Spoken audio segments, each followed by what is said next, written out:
Thank you for tuning in to our seller interview series. Up today, we've got an Amazon FBA business for sale in the beauty and cosmetics niche.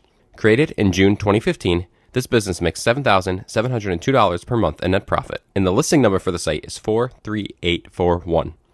We do these interviews to give potential buyers more information about both the seller and the sites they're looking to purchase.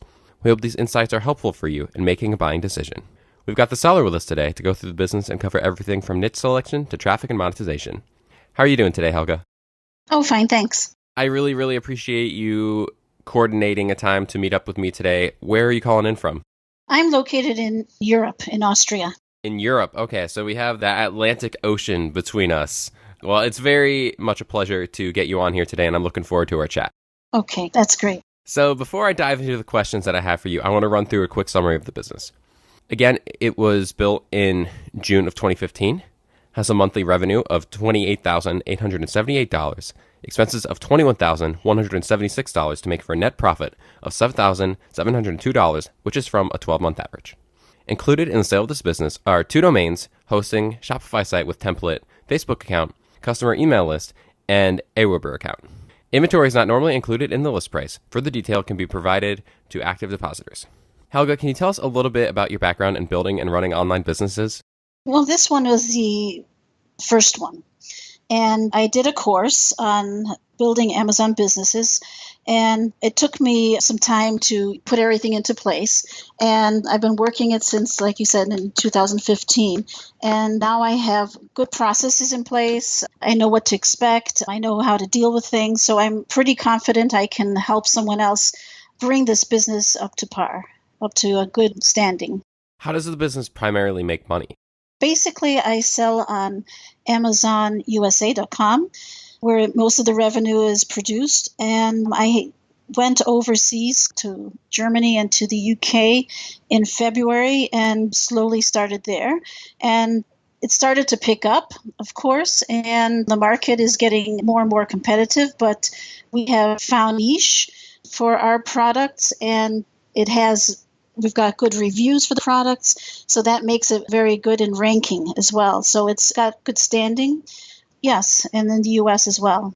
Are they custom products that you're selling? Like, are they designed by you? Are they patented, trademarked? Oh, no, these products are not patented, but they're sourced in the USA from a very reputable manufacturer that does only organic and natural products. And these products are private labeled for me with certain formulas that we have talked about. So they are very unique on the market. They do not directly compare to other competitors. So we do have that advantage. So why are you selling the business? I'm selling it to be able to work on other projects that I have lined up. And I need to generate some revenue to do these projects. How much time are you currently putting into the business week to week? Basically, it's set up so that one can run the business with the minimal hours because of the systems that I have in place, and using specific software that I will also share with the buyer that help in the ranking and positioning. So it makes it very easy to run within that certain time range. Do you have any employees for the business, or do you handle it all yourself with the software? I run it myself, but because I'm placing systems, it would be very easy to take those SOPs and to transfer to a VA to free up someone's time, should they want to go that route, or basically they could be developing the business further because there's a lot of potential. When I was talking about what's included in the business, there was a Aweber account. Can you detail exactly what that is and what that software does? The Aweber account is my email account. So I've been gathering emails from customers with product inserts. And I started that not at the very beginning, a few months ago, and we've gotten a good 600 subscribers. And so it'll grow fast in the next few months, which you can then reach out to each one of those subscribers, on a daily basis or a weekly basis, and also for any type of new product launches. So it'll be easier to move the business forward. Have you previously done a lot with email marketing? No, I haven't because I was concerned on getting the product ranked with reviews. That was my foremost task. And the email list, I knew I needed to grow it because it's a future in email marketing, but I haven't done anything with it, unfortunately. There's also a Facebook account associated with the business. Have you done much with Facebook marketing? Actually, no. Like I said, I was so busy with the business build that I haven't been able to focus on the Facebook part of it. And because of this market and the type of product that it is, Facebook would be an excellent avenue to promote and to generate sales, and as well as Instagram. I realize that these avenues are available, but they also take a little bit more time to get it moving, which I didn't have or didn't take at that time. So that's a couple of the opportunities available for growth for the business and in the email marketing and the Facebook marketing. What are some of the other big areas for growth that you see available for the business? Well, I started the Shopify site. The reason was that you do need some kind of verification because we are brand registered with Amazon and we need a site. So it's all set up. I bought a theme. It's all ready to go. It just the content needs to be added to it and some images, and the site is ready to go, and it needs to be marketed, of course. But there's a lot of potential there because getting customers off Amazon is also not a bad idea to generate some traffic and make extra sales there. So you built the Shopify site as a sort of proof of concept to Amazon as you were trying to get into the brand registry program. That's right. I decided to not do just a simple WordPress. I decided to go all out and do the Shopify site because it would make sense in the future. Have you tried to get on any other platforms like maybe Walmart or Amazon UK? Well, yes, I do sell on Amazon UK and I do sell on Amazon Germany. Okay. Yes, but I haven't tried Walmart yet. Those are other options, or Jet or so forth, that would be very interesting because the products are all connected to each other. So if you buy one, you would buy the others. So that would be a huge opportunity. And selling in the UK and Germany, of course, I did that. I started that last February, and we are successful there too. So you mentioned earlier that you make most of the money for the business from selling on Amazon US, but you are also selling on Amazon UK and Amazon Germany. What other countries are you available in, if any? We ship everything to the UK, which is very, very easy. Not a lot of bureaucratic issues there. And then there's this system where you can list your products throughout, like in Italy, France, Germany, of course, and Spain. And it's automatic and it's shipped from the UK, no extra issues there. The only thing you would probably need is to have a translate the listings and work from there. As far as the customer service in these countries, in the last year, I think I've answered maybe 4 emails. It's just there's not much customer service needed. They don't reach out as much as the Americans do. Are there any other big opportunities for growth that you see available? There's growth, as we had mentioned, going off of Amazon into the retail brick and mortar stores.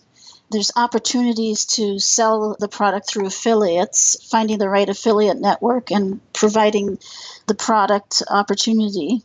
As we said, expanding to maybe Amazon Canada or Mexico or so forth, and driving traffic to the European marketplaces, which I haven't done. I've concentrated more on Germany and UK, as well as there's other selling your product on deal sites or through social media. So this is an Amazon FBA business primarily, and you're doing a good job of branching out, trying to get outside of Amazon US into the other countries, and you're also starting the Shopify site. With that said, talking about the Amazon US FBA business, most of the time it works something like they place an order on Amazon and then either the business owner, you, gets the orders from Amazon and then you place them to the supplier. Supplier then ships them to an Amazon warehouse, or the orders go straight from Amazon to the supplier. Which is it in your case?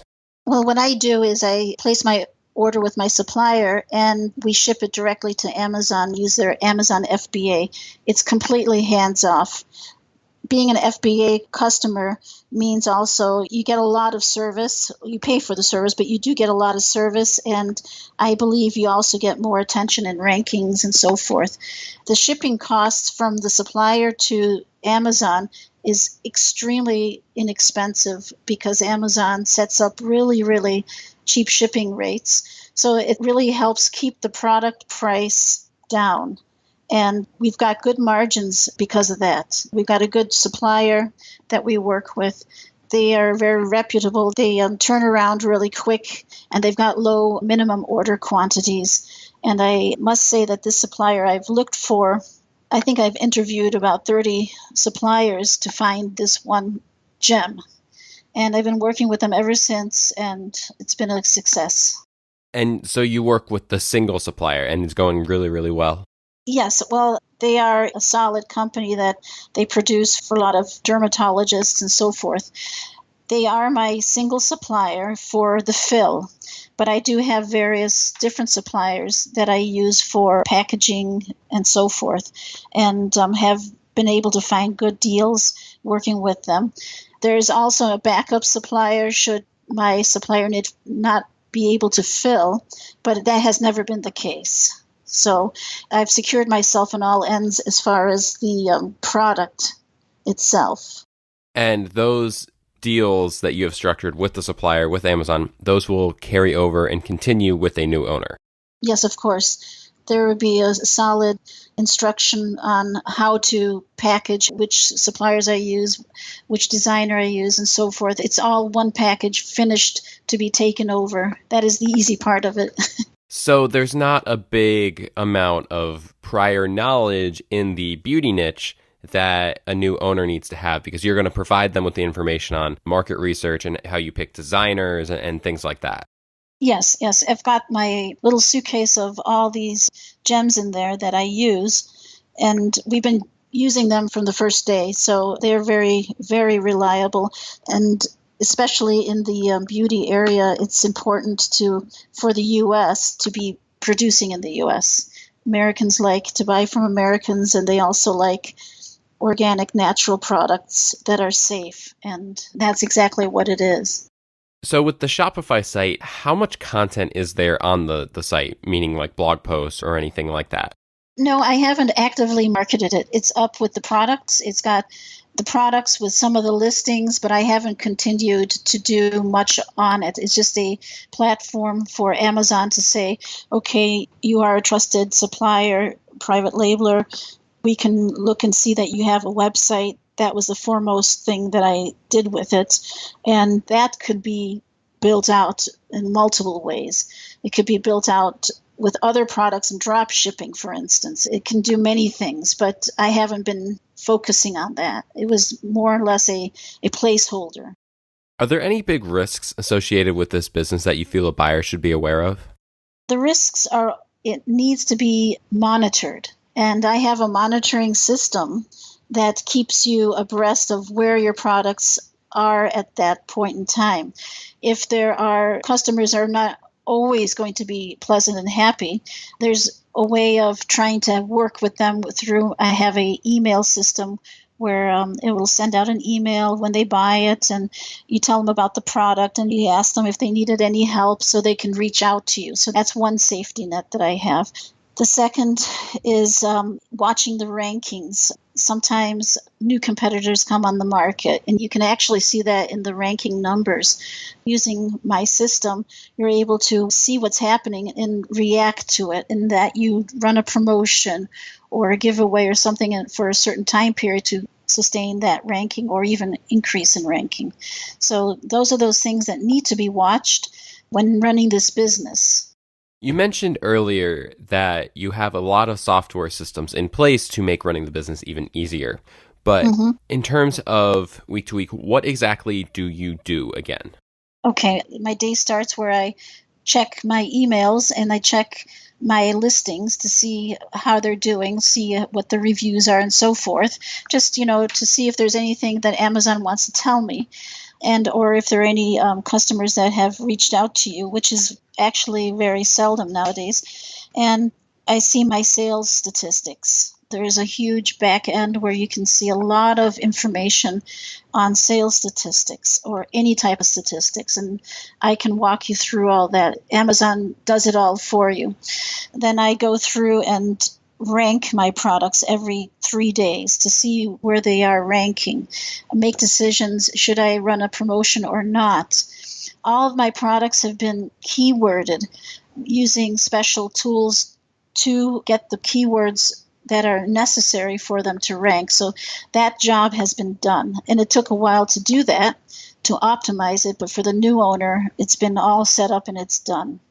So those are those daily things that I would do to make sure that, everything's running smoothly. If you left out a day, I don't think it would make a big difference, but you should monitor it every couple of days.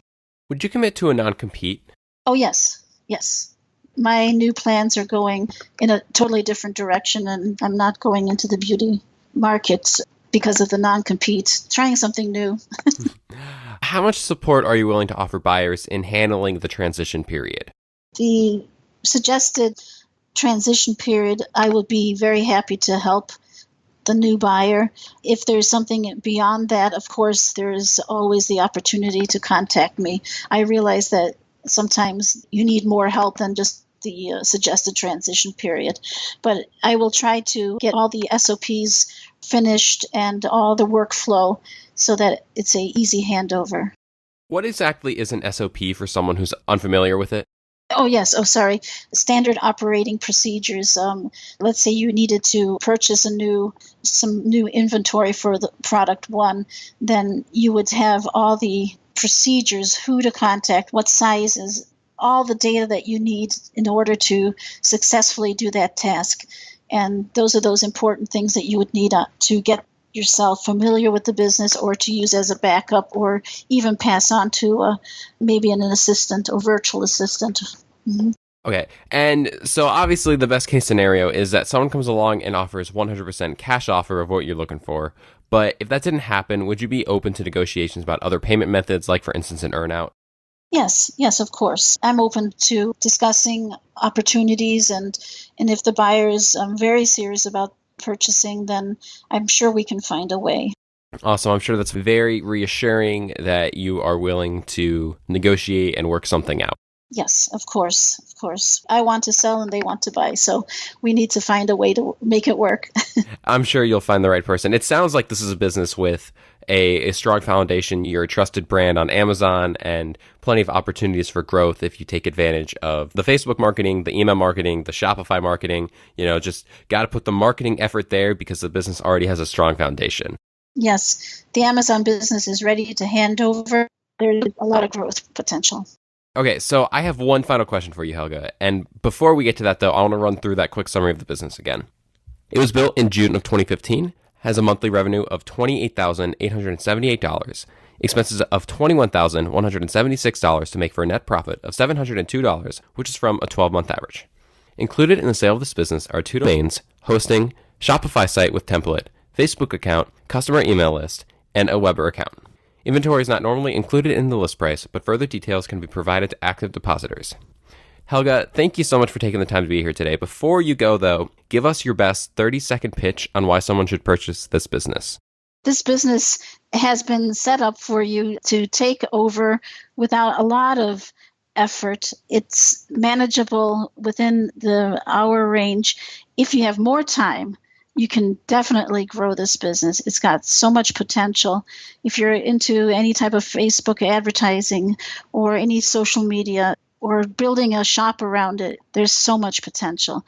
And this is an evergreen niche that I think that has huge demand. So that's my take on it. Well, thank you so much, Helga, for taking the time to be here today. I'm sure that you're going to find the right person to take over the business. Yeah, I'm looking forward to meeting this person.